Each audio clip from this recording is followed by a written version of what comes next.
Radio J. Jusqu'à 22h, c'est Classico. Tête de Kylian Mbappé. Steve Nadjar. Bonsoir à tous, merci de nous rejoindre dans Classico. Très heureux de vous retrouver comme tous les lundis soirs sur Radio J. Au programme ce soir, la belle victoire du PSG hier à l'Orange Vélodrome. Les Parisiens n'ont pas tremblé face à des Marseillais qui ne sont pas parvenus à reproduire leur exploit de la Coupe de France. Qui peut arrêter le PSG porté par Kylian Mbappé encore étincelant?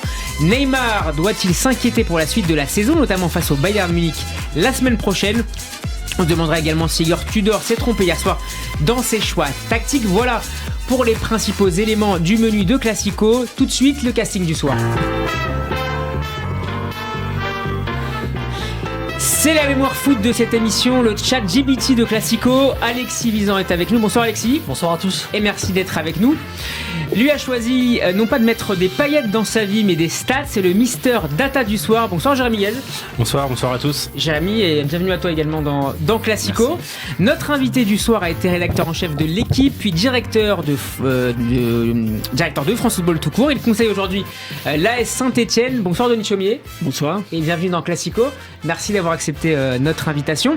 Denis Chaumier, vous publiez chez Solar un livre consacré à notre Ligue 1 qui s'appelait dans le passé la première division lorsqu'on était un peu plus jeune. Le livre s'intitule Championnat de France 90 ans d'histoire. Denis Chaumier, quelle place trouvera le classique d'hier dans la longue anthologie des PSG Marseille ou MPSG? Une place de choix évidemment, puisqu'un classico évidemment est un match très particulier dans l'histoire du championnat.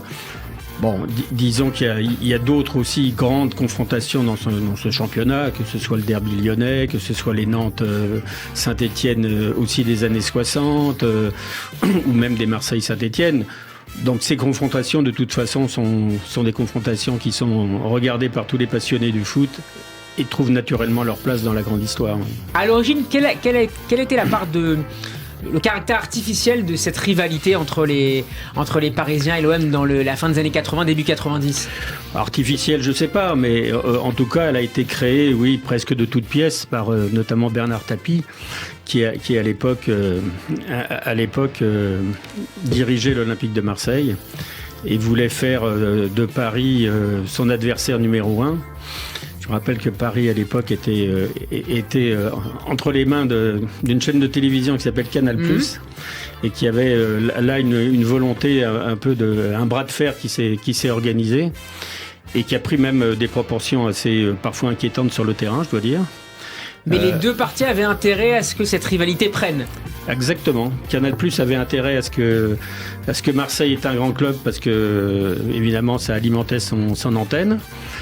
Et comme les dirigeants de Canal+ étaient également les dirigeants du PSG, il y avait donc un double intérêt. Alors vous avez couvert, Denis Chaumier, ces matchs, notamment ceux les plus chauds des années du début des années 90 jusqu'en 94, avant la relégation de l'Olympique de Marseille. Le match d'hier soir était assez gentil sur le terrain par rapport à certains épisodes passés. Alors si je me trompe pas, il n'y a eu aucun avertissement. Donc c'est historique. Donc ce match est définitivement historique. Alors c'est vrai que ça s'est passé de façon très correcte sur le terrain. Et pour ceux qui effectivement se souviennent des années 90, quand il y avait des tacles, il y avait Dimeco, Polter, Yasser. Oui, il y avait sur le terrain des choses qu'on ne pourrait plus voir aujourd'hui d'ailleurs. Et c'est heureux. En tout cas, ça s'est réglé dans les règles de l'art hier soir et c'est tant mieux pour le football. Votre plus beau souvenir d'un OM-PSG ou d'un PSG-OM? Je vous poserai également la question à Alexis et Jérémy. Moi, j'ai un souvenir particulier. C'était j'avais suivi la finale de la Ligue des Champions 1993 à Munich. Et le samedi d'après, il y avait... Exactement, et j'étais rentré à Marseille le jeudi après-midi avec l'équipe d'ailleurs de l'OM. Et puis le samedi, il y avait ce fameux match de championnat entre Paris et Marseille. Les Parisiens avaient ouvert le score et finalement les Marseillais, dans une ambiance survoltée au stade Vélodrome, l'avaient emporté 3-1. Avec un but magique de Boli. Ouais, un but de Boli qui avait déjà marqué qui avait déjà marqué en finale et qui était vraiment sur son nuage à ce moment-là et qui avait marqué un but absolument extraordinaire. Boli qui avait raconté par la suite qu'il avait essayé de venger sur ce but Abdi Pelé qui avait reçu qui avait été accroché par Ricardo si je dis pas de bêtises et donc qui fait cette tête absolument incroyable mais en fait pour blesser Ricardo à la base, pas forcément pour marquer. Il a été très efficace, c'est ce qui est dit. Je sais pas, je connais pas cette histoire ou cette anecdote, mais en tout cas il a marqué un but absolument fabuleux que peu d'attaquants peuvent marquer d'ailleurs.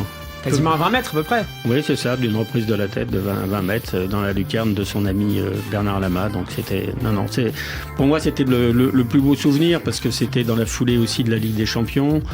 Il y avait une ambiance magnifique, il y avait le soleil. J'ai le même souvenir que vous. J'étais un très jeune enfant, mais j'ai souvenir de ce match-là. Jérémy et Alexis. Peut-être la victoire de Marseille au Parc avec le fameux penalty de Ravanelli. Qui était là hier. Qui était là. J'étais au Parc des Princes et puis je demande ce qu'aurait fait la VAR dans cette situation. Aujourd'hui parce que je crois qu'il est un petit peu touché au début et puis il se fait un croc en jambe. C'était historique. Donc c'était 99. Ouais, c'est ça. Ouais. Non, moi c'était Alexis. C'est un match on parlait d'hier de Mbappé, mais c'était Ronaldinho au Vélodrome pour moi où vraiment 3-0 aussi, non ? 3-0 aussi, et puis vraiment l'avènement parce qu'à cette époque-là en plus c'était pas Paris, il gagnait pas souvent Marseille, donc c'était pas prévu comme ça du tout, et puis c'était vraiment là où on a vu que Ronaldinho quand il décidait, il décidait. Comme Mbappé hier soir. On l'a revu hier, notamment le but de Pouget, que personnellement j'avais oublié, mais enfin bon. Chers auditeurs, Classico est à suivre sur radioj.fr et en vidéo sur Facebook et Twitter. Émission également disponible sur la page YouTube de la radio. Merci à vous de partager nos contenus et de les commenter, notamment sur Instagram et TikTok. Classico saison 3, épisode 87. C'est parti. Radio J. Jusqu'à 22h, c'est Classico. Steve Nadjar.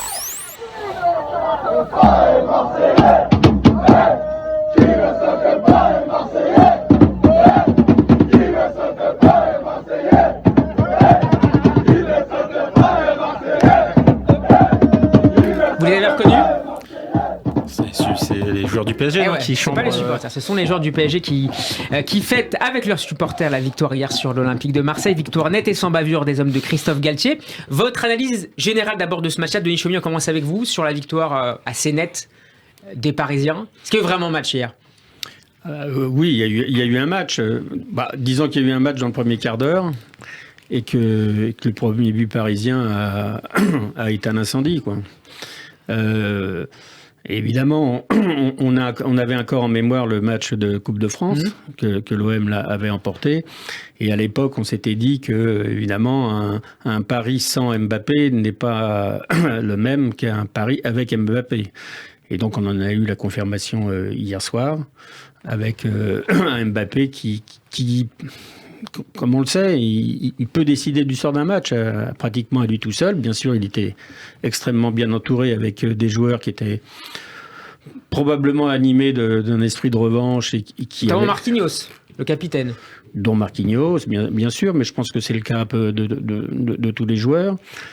Et puis une équipe parisienne, je pense, qui était mieux organisée, mieux structurée, qui avait retrouvé un peu son organisation tactique de début de saison, qui lui avait fait défaut ces derniers temps, et qui, du coup, a vraiment, oui, bien sûr, dominé la situation, mais encore une fois, parce qu'elle avait l'arme fatale, Kylian Mbappé. On va revenir tout à l'heure sur le système de jeu choisi par Christophe Galtier. Est-ce que, Jérémy, tu considères qu'il y avait hier, en tout cas hier, 2 ou 3 classes d'écart entre les deux formations ? Hier, on a vu, c'est vrai, une vraie différence entre Paris et Marseille. Alors, je pense que aussi, ce qu'il faut noter, c'est que Marseille n'avait pas sa défense. Je pense que pour battre Paris, il faut quand même avoir toute son équipe au top, ce qui était le cas de l'OM, qui était sur une super dynamique, mais il a clairement manqué une structure défensive. Et avec l'absence de Gigot et Mbemba, je pense que ça a vraiment énormément perturbé cette ligne défensive. Et voilà, donc effectivement, il y avait 2-3 lignes d'écart, mais j'aurais bien aimé le voir avec les 11 titulaires de l'OM. Alexis ?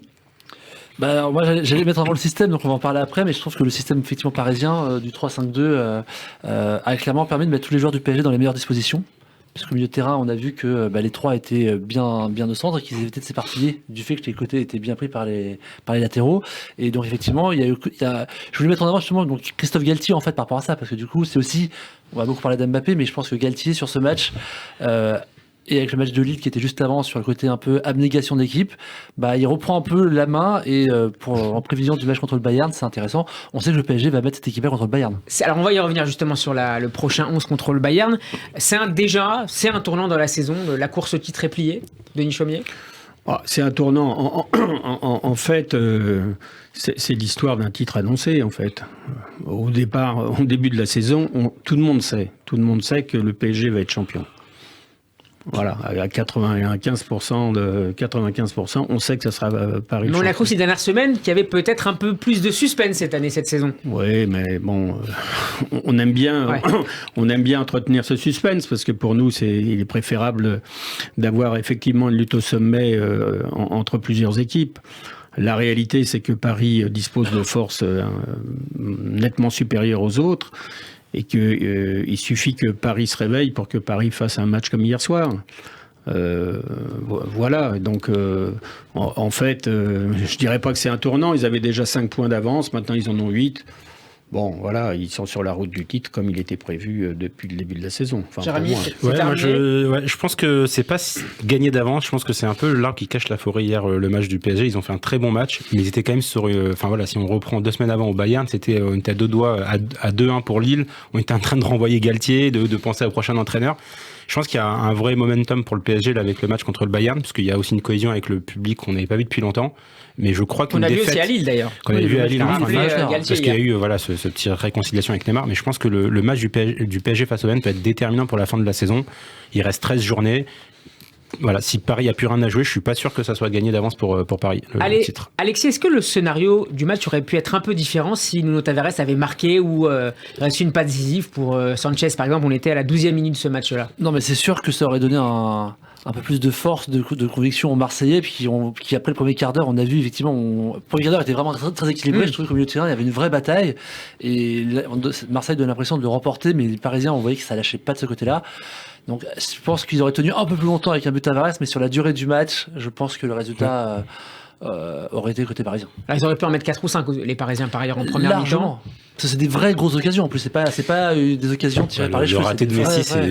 Voilà, c'est à 3 mètres comme ça. N'oublions pas quand même que le match de Coupe de France, Paris avait eu 3-4 occasions absolument extraordinaires. Nuno Mendes notamment, au début de match, pareil, sur une passe de Neymar. Oui, même Messi, Neymar aussi, donc il tire sur le poteau. Donc, en fait, bien sûr, la victoire de l'OM a tout caché, a caché cette réalité-là. C'est que dans ces circonstances-là, Paris n'a pas eu l'efficacité qu'on lui connaît d'habitude, mais Paris n'avait pas Mbappé, je répète, c'est le facteur X. Non, mais sur la Coupe de France, que la première mi-temps de Paris était bonne dans l'ensemble, mais c'est surtout la deuxième mi-temps où il n'y a pas eu de réaction. Et en fait, c'est sur la durée d'un match, l'intensité du PSG sur la durée d'un match, en Coupe de France n'a pas été à la hauteur. Là où justement, hier soir, après quand tu mènes au score, c'est plus facile. Alors Galtier avait justement regretté, Alexis, le manque d'intensité de ses joueurs lors du match contre l'OM en Coupe de France. Est-ce que les Parisiens, de ce point de vue-là, ont mieux répondu à la demande du coach hier soir? Oui, évidemment, ça c'est incontestable, puisqu'ils ont joué vraiment de la première à la dernière minute à peu près sur au même niveau d'intensité. Mais il faut quand même se souvenir, c'est pas si lointain, qu'il y a eu une Coupe du Monde quand même. Et que la Coupe du Monde, elle a brûlé beaucoup d'énergie, notamment dans les rangs parisiens, avec des joueurs ô combien importants. Et que naturellement, il faut qu'ils reviennent aussi dans le circuit, il faut qu'ils se remettent en forme, il faut qu'ils digèrent aussi leur Coupe du Monde. Pour certains, ça a été très, très compliqué. Et je pense que maintenant, ils reviennent au niveau en fait auquel qu'on a connu en septembre ou en octobre. Il y a de ça, mais aussi, je trouve, une question de position, quand on voit Marquinhos qui joue un peu plus sur le côté droit que vraiment axial entre les deux centraux. Là, il peut jouer plus haut, donc il était limite parfois numéro 6. Et en fait, du coup, c'est ce Marquinhos-là qu'on aime bien, et on voit qu'en fait, sa position aussi était pas forcément adaptée ou pas bonne pour lui. Et là, en fait, Galtier hier Mais il a soir... eu peut-être aussi besoin de diriger sa Coupe du Monde, comme disait Denis. Mais je pense que c'est les deux, c'est-à-dire que besoin de diriger la Coupe du Monde, plus aussi les bonnes dispositions pour montrer son potentiel. N'oubliez pas que c'est Marcos qui élimine le Brésil, entre guillemets. Hein. Et bien sûr. Et ça, il faut vraiment le digérer quand on est brésilien. Hein. Jérémy ? Non, on revient après sur le système de jeu, au placement de Marquinhos dans ce cas. Moi, j'ai trouvé quand même que Marseille était vraiment en dedans hier, je sais pas, physiquement. J'ai pas vu d'intensité. D'habitude, il y a un pressing vraiment. Alors, si tu permets, on va revenir sur Marseille dans quelques instants avec un auditeur. Mais avant, je voudrais qu'on zoome sur Mbappé. 2 buts, on l'a dit, donc, et une passe décisive pour Messi. Une activité permanente, un nouveau record atteint, celui de co-meilleur buteur de l'histoire du PSG avec Edinson Cavani. Et déjà 200 buts. Quand vous voyez ça, vous vous dites, comme l'a dit tout à l'heure Pedro Miguel Palota dans une interview à l'équipe, qu'il est aujourd'hui le meilleur joueur du monde. Denis Chaumier. Vous saviez déjà avant ? Non, il est le meilleur joueur du monde, oui, probablement. Enfin, bon, on peut aussi discuter de Messi, de Haaland, de d'autres. Bon, je pense c'est lui, il lui fait aussi de sa jeunesse, qui a le plus grand potentiel, bien sûr, et même le plus grand, et qu'il a encore des marges de progression. Donc oui, incontestablement, quand on l'a dans son équipe, c'est en tout cas une assurance. Mais c'est pas déjà le meilleur.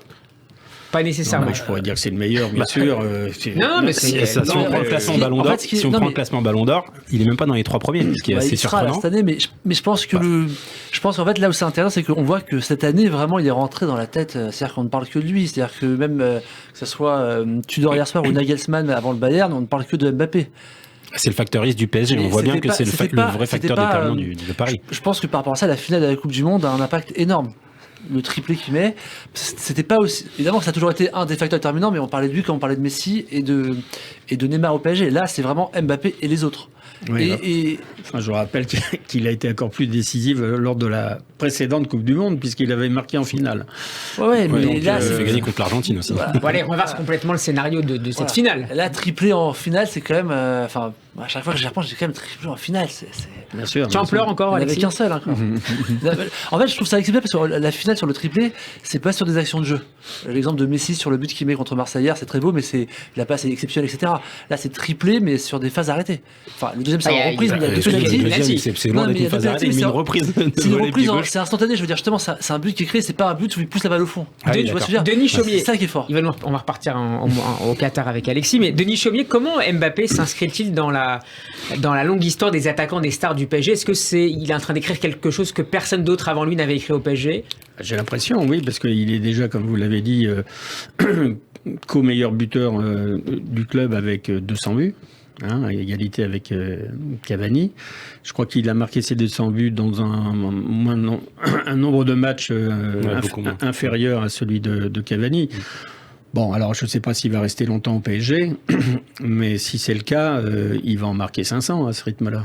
Donc oui, c'est probablement parmi les attaquants du PSG, et il y en a eu de très grands, de Carlos Bianchi, en passant par Paoletta, par Rocheteau aussi, Daleb, qui n'était pas tout à fait avançante, mais enfin en tout cas c'était un attaquant extraordinaire lui aussi, sans parler d'Ibrahimovic et de Cavani pour les plus récents. Ce qui est sûr, c'est que de mon point de vue, il est devant tous les autres. Alors on va écouter la joie de Mbappé justement hier dans les vestiaires après le match.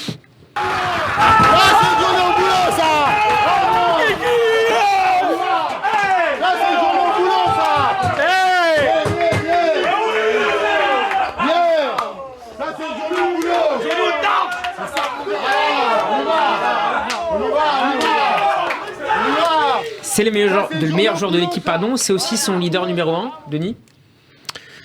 C'est son leader numéro 1, oui, c'est assez sûr. On s'en aperçoit surtout quand il n'est pas sur le terrain. Du coup, on ne comprend pas trop pourquoi il n'est pas capitaine. Bon, il pourrait l'être à l'avenir, disons. Il n'est même pas vice-capitaine. Officiellement. Kipembe maintenant est sur le flanc, donc ça l'aidera peut-être de ce point de vue-là. Mais... Voilà, bon. Si on regarde de toute façon les campagnes marketing du PSG, là j'étais au parc il n'y a pas longtemps, en gros devant le parc vous avez Mbappé au milieu et puis à droite Messi et à gauche Neymar, donc je pense qu'il n'y a pas de débat là-dessus. Hein. Non, mais dans le vestiaire, est-ce que c'est pareil ? Dans le vestiaire, moi je ne suis pas dans le vestiaire, donc c'est difficile d'en parler. ce que je sais pour bien connaître quelqu'un qui dirige cette équipe, je crois que c'est 3 fortes personnalités qu'il est pas très facile à gérer. Voilà. Alors évidemment, hier soir, tout le monde est content, tout le monde chante, tout va bien, mais c'est pas tous les jours comme ça quand même dans le vestiaire. Alors Denis Chaumy est un peu elliptique, mais je vais accompagner nos auditeurs puisque Christophe Galtier signe la préface de votre livre. J'imagine que c'est de lui dont vous parlez, mais vous n'êtes pas obligé de confirmer. À quand remonte votre relation avec l'entraîneur du PSG ? Alors, moi, je l'ai connu lorsqu'il était joueur. Bon, j'avais des relations très, très distantes avec lui. Je l'ai davantage fréquenté, je dirais, lorsqu'il était à Saint-Étienne. Voilà. Donc, je l'ai vu assez souvent dans ces circonstances, à Saint-Étienne. Je l'ai revu après, par la suite, à Lille aussi. Donc, oui, c'est quelqu'un que je connais bien, que j'apprécie beaucoup. Ouais. Au niveau de sa saison, comment est-ce que vous la jugez ? Est-ce que pour l'instant il est dans les temps de passage attendus, malgré quelques petites frayeurs Alors les temps de passage attendus, je dirais oui et non. Ça dépend ce qu'on entend par là d'ailleurs. Mais pour un club comme le PSG qui veut gagner toutes les compétitions auxquelles il participe, déjà ils en ont raté une, c'est la Coupe de France. Après, le véritable juge de paix, si j'ose dire, ça sera le 8 mars. Ça sera le 8 mars à Munich. Si le PSG passe et continue sa route en Coupe d'Europe, tout va bien. Et si jamais, malheureusement, le PSG devait s'arrêter en 8e de finale de la Ligue des Champions, là, on pourra dire que de toute façon, même si le championnat, même s'il remportait le championnat, la saison serait quand même en partie ratée. Denis Chaumy, dans votre livre Championnat de France 90 ans d'histoire, Galtier rapporte ses premiers souvenirs d'enfant au stade Gerland à Lyon avec l'un de ses frères aînés et son père qui était policier, donc il l'accompagnait. Puis son père a été muté ensuite à Marseille, ce qui explique les origines marseillaises de Galtier. Il rappelle la hargne de Raymond Domenech, le talent de Serge Chiesa, l'efficacité de Bernard Lacombe, qu'on a aussi eu plaisir à revoir hier au stade. Sa famille s'installera ensuite à Marseille, je le disais, où il s'extasiera cette fois devant Marius Trésor ou Jairzinho. Est-ce qu'on en fait assez aujourd'hui, selon vous, en tant que journaliste, en tant qu'amateur de football, vis-à-vis du public enfant ? Est-ce qu'on les accueille suffisamment bien dans les stades ? Est-ce qu'on ne pourrait pas leur proposer, par exemple, des tarifs comme il y a des tarifs enfants au cinéma ? Je crois que ça existe. C'est pas le cas à Paris. À Paris, c'est peut-être un cas spécifique. Mais... Il y a le Junior Club. Alors après, le Junior Club, mais... Non, mais pour avoir été aussi ces derniers temps directeur de la communication de Première Ligue, qui est le syndicat des clubs professionnels, j'ai pu constater que dans beaucoup de clubs maintenant, il y a des tribunes familles qui sont réservées donc surtout aux femmes et aux enfants. Donc il y a une politique en direction de ces, je dirais, nouveaux publics pour les femmes, mais aussi pour l'accueil des jeunes enfants. Il y a maintenant des opérations qui sont menées. Alors peut-être pas en nombre suffisant, mais en tout cas c'est une volonté de la part des clubs professionnels d'aller dans cette direction. Alors Christophe Galtier raconte également dans le livre avoir beaucoup progressé comme joueur grâce aux images télévisées de Canal+, dont on parlait tout à l'heure. L'entraîneur du PSG explique par exemple avoir étudié le jeu de Manuel Amoros, qui était droitier mais qui jouait comme lui à gauche. Qu'est-ce que ça représentait la révolution Canal+ pour les joueurs, pour les acteurs de ce sport ? Essentiel, déjà pour le public, déjà pour nous tous amoureux du foot. Il faut se souvenir que dans les années 70 et jusqu'à 84, donc création de Canal+, on voyait rien à la télé, sauf des bouts de match ou sur les chaînes régionales, France 3 en particulier, qui était FR3 à l'époque, ou sinon à Téléfoot. Mais des matchs complets, on n'en voyait jamais. Et encore moins la visite des vestiaires, ce qui a été aussi une des particularités de Canal+, qui a voulu filmer le sport différemment.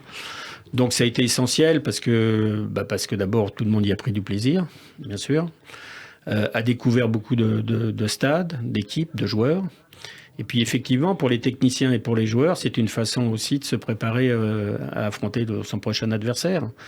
Ils ne sont pas tous dans ce cas-là, mais il y a beaucoup de joueurs qui observent les matchs, qui observent leur adversaire direct. Et c'est vrai que Christophe Galtier m'en a souvent parlé, et lui, il a toujours veillé à faire très attention à l'attaquant qu'il aurait à surveiller le match suivant ou les matchs suivants. Ouais. Je vous propose d'écouter maintenant Nasser qui a hier salué la performance de ses joueurs, mais aussi de son coach Christophe Galtier. On l'écoute. Comme j'ai dit, toujours j'ai confiance. J'ai eu confiance de mes coachs parce que je sais ce que les autres donné. C'était compliqué après la Coupe du Monde, c'est vrai pour tout le monde, mais spécialement pour nous parce qu'on a beaucoup de joueurs aussi, on a beaucoup plus sûr. Mais c'est pas une excuse, mais maintenant on a retourné notre position. En cas d'élimination face au Bayern, il serait en danger, Galtier ? Bah oui, enfin, un entraîneur à Paris est toujours en danger. Toujours en danger. On a vu que ces derniers temps, la valse des entraîneurs était une rengaine permanente. On parle même d'un retour de Tuchel, ce qui est absolument inouï comme... Ouais, mais ça, je me hypothèse, méfie des rumeurs. Vu comment il est parti, en plus, franchement, oui, non, c'est très étonnant, mais... son égo de côté pour... Là, franchement, on entend tout et n'importe quoi. Je peux pas vous dire ce qui va se passer. J'en sais rien. Je sais pas ce qui se passera dans la tête de Nasser. Et encore moins dans la tête de l'émir qui risque, lui, de prendre la décision finale, quelle qu'elle soit. Donc, je sais pas. J'ai l'impression quand même que crédit lui sera accordé encore. Et tout dépend aussi de l'avenir de cet effectif, et notamment de l'avenir de Neymar et de Messi. Voilà. Et donc, tout se jouera en même temps. Oui, moi j'ai trouvé aussi par rapport à Christophe Galtier, j'ai beaucoup aimé l'interview de Ramos récente, sur lequel il mettait en avant les qualités de manager de Christophe Galtier, où en fait il donnait l'impression, alors Ramos fait partie des leaders de vestiaire forcément, donc quand il parle on sait que c'est aussi sûrement un ressenti de d'autres joueurs de l'équipe, mais le côté un peu transparent de Galtier, honnêteté, et en fait je trouve que la force de Galtier, c'était sa force principale avant d'arriver au PSG. Je pense que c'est pour ça qu'ils l'ont pris, c'est en tant que leader de vestiaire, dans le fait de réussir à créer une cohésion. On voit que, on va voir comment ça se marche, mais avant la Coupe du Monde avec Neymar, alors on peut toujours dire que Neymar avait l'objectif de la Coupe du Monde et qu'il aurait été accepté, mais on sent qu'il a réussi, à partir du moment où Neymar est resté, à créer un lien avec lui quand même. Ça va pas être simple tous les jours, comme vous le dites, tel qu'il vous le dit, mais en tout cas, veut peut-être commenter sur la partie manager, on sent que c'est sa force principale. Et sur l'élimination contre le Bayern, évidemment qu'une élimination contre le Bayern le mettra en danger, mais on va dire qu'il y a élimination et élimination. Attends, après le match du Bayern, tous les supporters du PSG étaient prêts à donner la tête de Galtier. Je pense pas, parce qu'il a été contre Lille, justement, quand le PSG perd contre Lille, l'équipe n'est pas sifflée. Ça montre aussi qu'il y a une volonté. Ouais, mais ça montre qu'il y a eu d'autres époques. Ah bah oui, mais tu vois le match à Monaco où ils viennent pas saluer les publics, c'est ça qui a déclenché un peu les discussions avec le COP, etc. Mais j'avais une question moi sur Galtier, parce que je me posais vraiment une question de management, parce que dans le management, ce qui est très important pour le pratiquer dans le monde de l'entreprise, c'est la relation que vous avez vraiment basée sur le discours, sur l'humain, etc. Je me demandais si la barrière de la langue pouvait être un point pour Galtier, parce que généralement, il y a beaucoup d'interactions interpersonnelles dans le management, et je me disais, est-ce que la barrière de la langue, ça peut être un frein pour des Messi, pour des Neymar, etc.